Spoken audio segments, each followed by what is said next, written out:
which team won the offseason? There are three main candidates. You have Philly, they signed Paul George, they extended Tyrese Maxey. Eric Gordon, Caleb Martin re-signed Kyle Lowry and Kelly Oubre, also drafted Jared McCain. You have the Knicks, who traded for Mikal Bridges. They extended Brunson on that insanely cheap deal, extended Tibbs, re-signed OG and Precious, also drafted Tyler Kolek.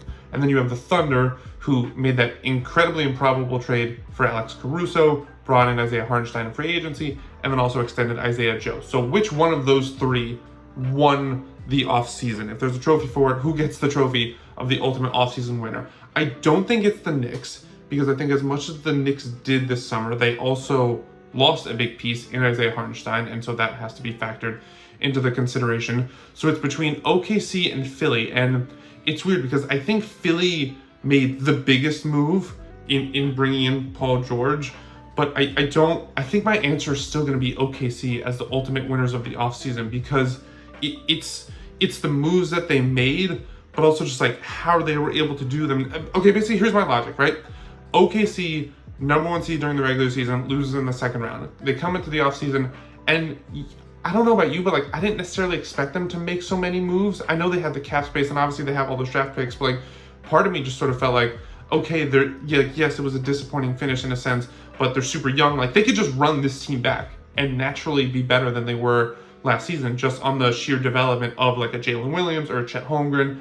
Like they didn't necessarily need to make any massive moves. And then they go out and they, like the Alex Caruso trade was so incredible. First of all, to acquire Alex Caruso, a team that was already stacked with so many elite perimeter defenders, like Jalen Williams, like SGA, like Lou Dort, and then to add a guy like Caruso is incredible. But then to add him while at the same time subtracting Josh Giddey, who was such a bad fit on this team and was such a minus and just like dragged down everything. So you remove this bad fit, this minus asset on your team, and then replace him with one of the best role players in the NBA. It's such an incredible swap. And for OKC to do that while also not having to give up any draft pick, not even one first round pick, I should say. The fact that they didn't have to give up any first round picks on that deal, which they totally would have and probably had no issue with it, even giving up 2 or 3 because Alex Caruso is just that good.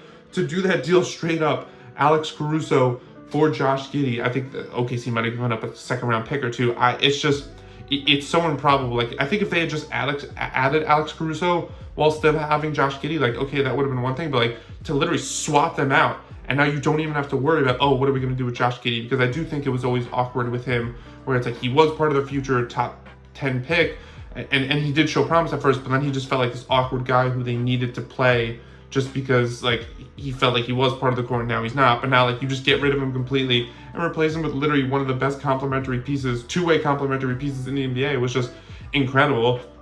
And then you also go add Isaiah Hartenstein, who proved himself with a breakout year for the Knicks last season, is such an incredible big man. I think it's going to be really great as also an offensive hub with the way he can play make and all that stuff. And to be able to have him in at the times where you maybe don't want to go with Chet Holmgren at the 5, I think is such a luxury for OKC. And then to extend Isaiah Joe was also great. He's been such a great piece for them. I like that offseason more than Philly's offseason, and it's not necessarily because of what Philly maybe didn't do or couldn't do, because Philly basically maximized their entire offseason and whatever they possibly could have done, like to maximize the cap space that they had. Daryl Morey really valued that, and for him to like do it, for him to like prove everyone right in holding on to that cap space and to use it in the best way possible, it's credit to him. But I think I'm going to crown OKC the winners of the offseason because first of all, I think they're closer to a title than Philly is, even with Philly's additions, because I just have so many more questions about Philly and not just necessarily how the pieces fit, but obviously like I'm always going to have questions about Embiid's durability and consistency come playoff time, and also those questions